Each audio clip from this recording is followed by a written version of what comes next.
যেটা মন্ত্র বলে গেছে গীত সঙ্গে গীত মাত্র করে বলা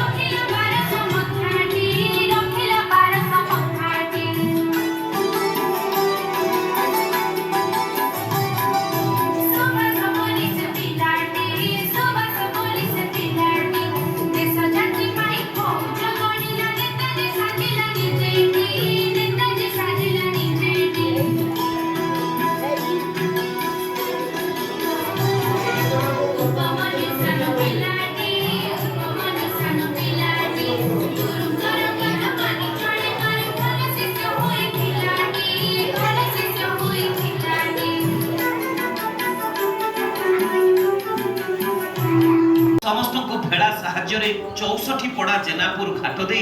रेल वागन रे कटक निया जाइथिला सेठारे 6टी सगड़ गाड़ी रे रखी शोभा यात्रा करा जाइथिला परे खाननगर ठारे समस्तक शेष कृत्य संपन्न करा जाइथिला तबे एही समय रे कवि सची राउतराय उपस्थित थाई लेखि जाइथिला कविता बाजी राउतଙ୍କ विरुद्ध को लोकलोचन रे पहुंचाइथिबा बेले द बोटमैन बॉय इंग्रजी लेखा देश विदेश रे परिचित करिथिला बाजीराउतर घाट पाली पड़ थाए सी आज्ञा देखिले डंगा ना घाटे डंगा बाजीराउत तलू खसई नौची आग आसवा शुणिकी जे से कौन कले डाकिले से कहला ना तो मुझे पार कर पारिबे से कौन कले जाई जबरदस्ती डंगा चलिले डंगा चढ़िया भितर बाजीराउत को गोली मारदेले बाजीराउत आज्ञा मृत हो गला साहस धैर्य सहित मुकाबिला करथिला एवं निजको बलिदान देइथिला देश पे ता प्रेरणा उत्स आगामी पीढ़ी पे जेभली भाव समस्ते एक मन एक देश प्रेम वार्ता से देइथिला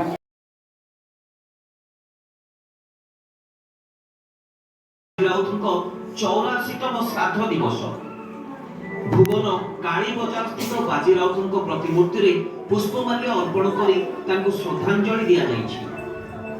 1938 मसीहा अक्टोबर 10 तारिख रे ढेंकानाल भुवन रे नेतृत्व नेउथिबा प्रजा मंडलर संग्रामी मानकु धरि नेबा पई छुटी आसीथिले गोरा सिपाही हजार हजार संख्यार लोक माने भुवन थाना घेराव करिबा परे फौज मानक गुड़ी रे टळी पड़िथिले रघु नायक और पुरी नायक एहाकु नै अंचलवासी प्रतिशोध परायण होई उठिथिले 11 तारिख सकाळु सकाळु गोरा सिपाही माने नीलकंठपुर घाट पार होई ढेंकानाल जिबा पई चेष्टा करिथिले सेदिन बाजी राउतଙ୍କ घाट जगिबा पाळी थिबारु गोरा फौजଙ୍କୁ डंगारे पारी करिबाकू रोकठोक मना करिथिले आ फौजଙ୍କ गुड़ीरे नदी तटरे चिर निद्रारे सोई पड़िथिले बाजी राउत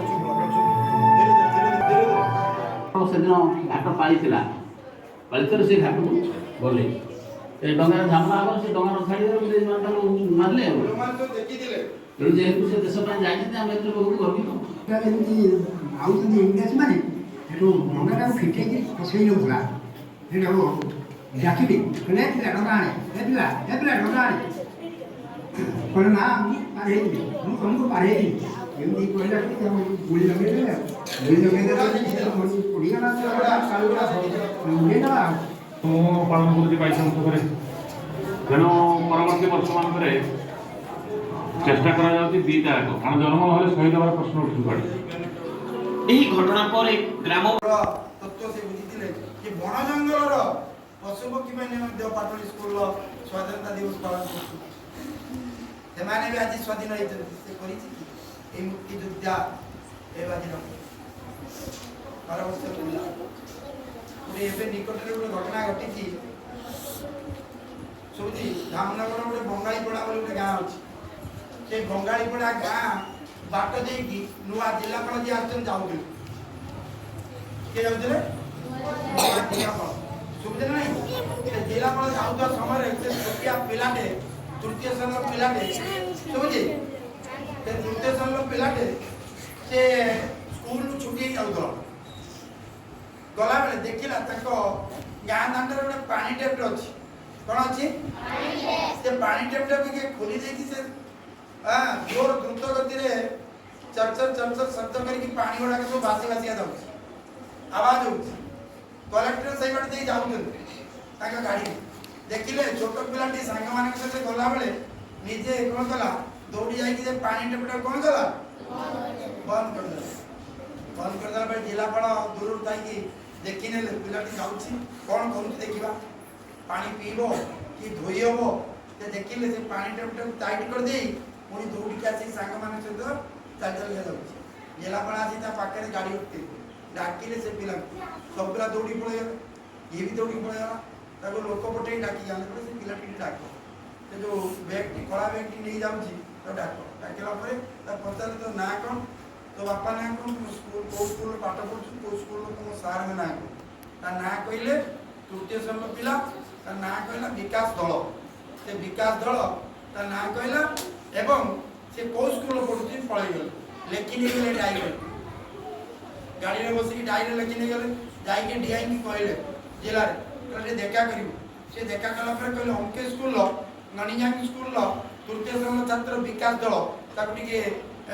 डकेइबो ताके सार को नै के आसी ताके सार ता पर दिन विकास दल जिलापाल काई डाकछि कोन हेछि पिला टिके नै के आसी आसिला परे ताको उनी मानव पुत्र उडे फॉलो करा दे जिलापाल ताको समर्थित कले कोठी जिलापाल ऑफिस लोक माने आश्चर्य मीडिया वाला खबर कागज बाहर कले टीवी न्यूज को वाला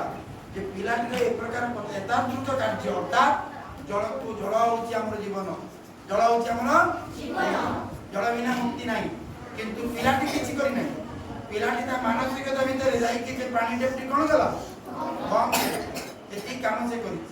से जाई उच्च प्रशंसित वाला जिलापाल को गला बुझ पड़त सेति पर इतिहास पुस्तक लेखा बाजीराव कथा से बाजी आज नहीं से बाजीराव मरी गले ये ढेंकानाल जिले में ब्राह्मणी नदी कूल घटना घटी देला से मरी गले इनको रखी दे इतिहास रक्ताक्षर इतिहास आज रक्ताक्षर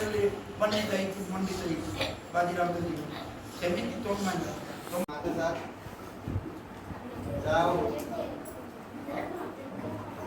आज तुम्हारी बड़ी बात तुमका तो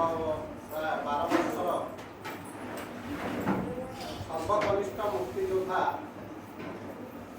बाजीराव बड़क बाजिया आज जन्मदिन पिला आम जाना वर्ष 3 ख्रीष्टाब्द इंग्रेज मैंने ओडिशा को एंट्री कले 1803 मुकुंददेव सेतबेले ठाकुर राजा स्वाधीन राजा मुकुंददेव ताकरी समय 1803 ओडिशा को पशिले एवं सेतबेले ओडिशा रे पाखापाखि 26टी गणराज्य राज्य 26टी गणराज्य राज्य भितर ओडिशा रो ढेंकानाल से ढेंकानाल रो सेतबेलकर राजधानी शंकर प्रताप देव एवं समाने इंग्रेज मानकर गोलाम थिले राजा माने सेतबेले इंग्रेज मानकर गोलाम थिले एवं प्रजा मानकु नाना प्रकार रो अत्याचार समाने करथि गणतंत्र राज्य राजा माने इंग्रेज मानक बलियान हेई इंग्रेज मानक क्षमतार बलियान रही समाने प्रजा मानक ऊपर नाना प्रकार अत्याचार करथि तेणु करी सेतबेले प्रजा माने सेमानकर अत्याचार रे चारिआड़ प्रकम्पित होता एवं यही समय से राजा मानक विरुद्ध रे ढेंकानाल नीलकंठपुर रे एक प्रजामंडल प्रजामेली होता एवं से प्रजामंडल निष्पत्ति अनुसार जो सभा चली सभा इंग्रेज माने खबर पाई सेटा को जाइतिला एवं सेमानक भितरु अनेकଙ୍କୁ ସେମାନେ जेल दंडा ଦେଇଥିଲେ ଏବଂ ଅତ୍ୟାଚାର ଭାବରେ ଦୁଇ ଜଣଙ୍କୁ ଗୁଳି କରାଯାଇଥିଲା ତାର ପ୍ରତିବାଦ ସ୍ୱରୂପ ନୀଳକଣ୍ଠପୁରର ସେ ପ୍ରଜାମଣ୍ଡଳ କ'ଣ କଲା ନା ଇଂରେଜ ପୋଲିସ ମାନଙ୍କୁ ତାଙ୍କ ଏରିଆରେ ପୁରେଇ ଦେବେ ନାହିଁ ଏବଂ ତାକୁ ଯୋଉଠି ଦେଖିବେ ମାରିବାର ଅଭିପ୍ରାୟ ରଖିଥିଲେ यही कथा इंग्रेज मान कान पड़ा तो से चिंता कले ढेंकानाल नीलकंठपुर घाट बात दे ढेंकानाल सदर को पलि कहीं सबुठ सर्टकट रोड ये खबर प्रजामंडल अन्य मैंने कहीं जापारी नथिले ଆଜି ଆମେ ଯାହା ବିଷୟରେ ପଢ଼ିବା ସର୍ବକନିଷ୍ଠ ମୁକ୍ତିଯୋଦ୍ଧା ବାଜି ରାଉତ। ସେଦିନ ସେ ଜଣେ ବାପା, ତାଙ୍କ ବାପା ଜଣେ ମଙ୍ଗୁଆଳ ଥିଲେ ଏବଂ ସେଇଦିନ ତାଙ୍କରି ପାଳିଥିଲା ହାଟ ଜମିବାର। ବାପାଙ୍କର ଦେହ ଅସୁସ୍ଥ ଥିଲା, ତେଣୁ ସେଦିନ ବାଜିଆ ନିଜେ ଯାଇଥିଲା, ଛୋଟ ପିଲା ହେଲେ ବି ଘାଟ ପାଖକୁ। ଆଗରୁ ଦେଖିଲେ ଦଳେ ଇଂରେଜ ଫୌଜ ଆସୁଛି। ଛୋଟ ପିଲା ବାଜି ରାଉତ, ଯାହାର ଜନ୍ମ ମଣିଷ, ତେଣୁ ମୋ ମାତୃକାକୁ ରକ୍ଷା କରିବା ପାଇଁ ମୁଁ ମଧ୍ୟ ସେତିକି ସମର୍ପିତ ହେବି ମୋ ଦେଶ ପାଇଁ, ମୋ ଅଞ୍ଚଳ ପାଇଁ, ମୋ ପ୍ରଜାମଣ୍ଡଳ ପାଇଁ। ଇଂରେଜମାନେ ପହଞ୍ଚିଗଲେ। ଘାଟ ପାରି ହେବାର ଅଭିପ୍ରାୟ ନେଇ ଦୂରରୁ ଦେଖିଲା ବାଜିଆ ବଡ଼ ପାଟିରେ ଗାଁ ପିଲାଙ୍କୁ ବା ଗାଁ ଲୋକଙ୍କୁ ଚିତ୍କାର କରି ଡାକିଲା,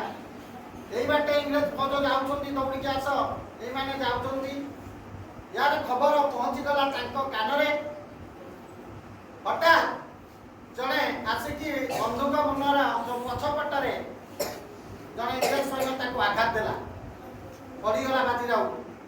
ତାପରେ ସେ ତାକୁ ଧମକେଇଲେ ଯେ ଘାଟ ଖୋଲିବୁ ଯଦି ଖୋଲ, ନହେଲେ ଆମେ ତତେ ମାରିଦେବୁ। ମାତ୍ର ମୁକ୍ତି ଯୋଦ୍ଧାର ହୃଦୟ ସବୁବେଳେ ମୁକ୍ତି ଚାହେଁ, ନିଜ ଜୀବନ ଯାଉ ପଛେ। କାରା କବିତାରେ ଗୋପବନ୍ଧୁ ଲେଖିଥିଲେ ଯେ ପଛ ଘୁଞ୍ଚା ନାହିଁ ବୀରର ଜାତକେ, ନମରେ ସେ କେବେ ପରାଣ ମାତଙ୍ଗେ। ତେଣୁ ଛୋଟ ପିଲା ହେଲେ ବି ବାଜି ରାଉତ 12 ବର୍ଷର ଛୋଟ ପିଲା ହେଲେ ବି ଦେଶ ପ୍ରେମର ଫଲ୍ଗୁଟା ତା ହୃଦୟରେ ଏମିତି ବହିଥିଲା, ରାଜି ହେଲା ନାହିଁ ଏବଂ କହିଥିଲା ନାହିଁରେ ନାହିଁ ପ୍ରଜାମଣ୍ଡଳୀର ହୁକୁମ ନାହିଁ। ତେଣୁ ମୁଁ ତମକୁ କେବେ ବି ମୋ ଘାଟ ପାର କରାଇ ଦେବି ନାହିଁ, ମୋ ପ୍ରଜାମଣ୍ଡଳୀ ନ ଆସିବା ପର୍ଯ୍ୟନ୍ତ। ତାପରେ ଇଂରେଜ ସୈନ୍ୟମାନଙ୍କ ଭିତରୁ ଜଣେ ବିକୃତ ହେଇ ବାଜି ରାଉତଙ୍କୁ ଗୁଳି କଚେଇଥିଲା। ସେ ଟଳି ପଡ଼ିଲେ, ରକ୍ତରଞ୍ଜିତ ହେଇଗଲା ବ୍ରାହ୍ମଣୀ ନଦୀ। ସେଦିନ ଛୋଟ ପିଲା ବାଜି ରାଉତର, ସେଦିନ ଥିଲା ଅକ୍ଟୋବର ମାସ 11 ତାରିଖ ଏବଂ ସେଇ ଅକ୍ଟୋବର ମାସ 11 ତାରିଖ ବାଜି ରାଉତଙ୍କ ମୃତ୍ୟୁ ପରେ ଢେଙ୍କାନାଳରୁ ଆମର କଟକର ଖାନନଗର ପଡ଼ିଆ ଯୋଉଠି ଶ୍ମଶାନ ଅଛି, ତମେ ଦେଖିବ ଯିବ ଯେତେବେଳେ କଟକ ଖାନ ପଡ଼ିଆରେ ତାଙ୍କୁ ଆଣିକି ସମାଧିସ୍ଥ କରାଗଲା। ହଜାର ହଜାର ଲୋକ ଗହଳି, ସମସ୍ତେ ଆଶ୍ଚର୍ଯ୍ୟଚକିତ। ଛୋଟ ପିଲା ଗୋଟେ ଅସ୍ମିତ ହଉଛି, ହଜାର ହଜାର ଲକ୍ଷ ଲକ୍ଷ ଲୋକଙ୍କର ସମାଗମ କ'ଣ ପାଇଁ? ତା ବାଜି ରାଉତ ସେଦିନ ପ୍ରମାଣ କରିଥିଲେ। ସ୍ୱାଧୀନତା ମାତୃକାକୁ, ଦେଶ ମାତୃକାକୁ ସ୍ୱାଧୀନତା ଦେବା ପାଇଁ ସେଠି ବୟସର ତାରତମ୍ୟ ନଥାଏ, ସେଠି ପାରିବା ପରିବାର ତାରତମ୍ୟ ନଥାଏ, ସେଠି ଦେଶ ମାତୃକାର ଭାବନା, ଦେଶ ପ୍ରେମର ଭାବନା ହିଁ ମନରେ ଆସିବା ଉଚିତ। ଛୋଟ ବର୍ଷ ତମ ଭଳିଆ ପିଲା ବାଜି ରାଉତ, ଯିଏକି 12 ବର୍ଷର ପିଲା, ସେ ପ୍ରମାଣିତ କରିଦେଲେ ଯେ ବୟସ ବାଧକ ସାଧେ ନାହିଁ ମୁକ୍ତିଯୋଦ୍ଧା ହେବା ପାଇଁ। ଏବଂ ସେଦିନ ଠାରୁ ଆମେ ସମସ୍ତେ 1926ରୁ 1938 ମସିହା ଅକ୍ଟୋବର 5 ଜନ୍ମ ହେଲେ, 1938 ମସିହା ଅକ୍ଟୋବର 11 ତାଙ୍କର ମରଶରୀର ଆସିଲା। ତେଣୁ 12 ବର୍ଷର ସର୍ବକନିଷ୍ଠ ଯୋଦ୍ଧା, ମୁକ୍ତିଯୋଦ୍ଧା ହିସାବରେ କେବଳ ଓଡ଼ିଶାରେ ନୁହେଁ, ସାରା ଭାରତ ବର୍ଷରେ ସେ ପୁରପଲ୍ଲୀରେ ପରିଚିତ ହେଲେ। ଏବଂ ତାପରେ ଆମର ଭାରତ ସ୍ୱାଧୀନତା ଲାଭ କଲା ପରେ ଛୋଟ ଛୋଟ ଡକୁମେଣ୍ଟାରୀ ଫିଲ୍ମ, ଆଉ ସାର୍ କହିଲା ଭଳିଆ ଆମର ଯେଉଁ ନାଟକ ଫାଟକ ଇତ୍ୟାଦି ତାଙ୍କ ପାଖରେ, ତାଙ୍କ ନାଁରେ ଲେଖା ହେଇଛି, ତାଙ୍କୁ ସମ୍ମାନ ଦେବା ପାଇଁ। ଯାହା ହଉ, ତ ବାଜି ରାଉତଙ୍କ ବିଷୟରୁ ଆମେ ଏଇଟା ହିଁ ଜାଣିବା, ଛୋଟ ହେଲେ ବି ଆମ ଭିତରେ ପ୍ରଥମେ ଅଞ୍ଚଳ ପ୍ରୀତି, ଭାଷା ପ୍ରୀତି, ଜାତି ପ୍ରୀତି, ଦେଶ ପ୍ରୀତି ଆସିବା ଉଚିତ। ସେଇ ଛୋଟ ସର୍ବକନିଷ୍ଠ ମୁକ୍ତିଯୋଦ୍ଧା ଆମକୁ ଏହି ଶିକ୍ଷା ଦେଲେ। ଆମେ ଛୋଟ ହେଲେ ବି ଅନ୍ତତଃ ଆମର ସକ୍ଷମ ଅନୁସାରେ ଆମ ମନ ଭିତରେ ଦେଶ ମାତୃକାର ସେବା ପାଇଁ ସେଇଭଳି ଭାବନା ଆସିବା ଉଚିତ। ଆମେ ସମସ୍ତେ ବାଜି ରାଉତର ଆଦର୍ଶକୁ ନିଜ ଜୀବନରେ ବ୍ରତ କରିବା ଉଚିତ। ଏହା ହିଁ ବାଜି ରାଉତଙ୍କ ପ୍ରତି ବୋଧେ ଶ୍ରେଷ୍ଠ ଶ୍ରଦ୍ଧାଞ୍ଜଳି ହେବ ଆଜିକାର ତାଙ୍କର ଜନ୍ମବାର୍ଷିକୀ।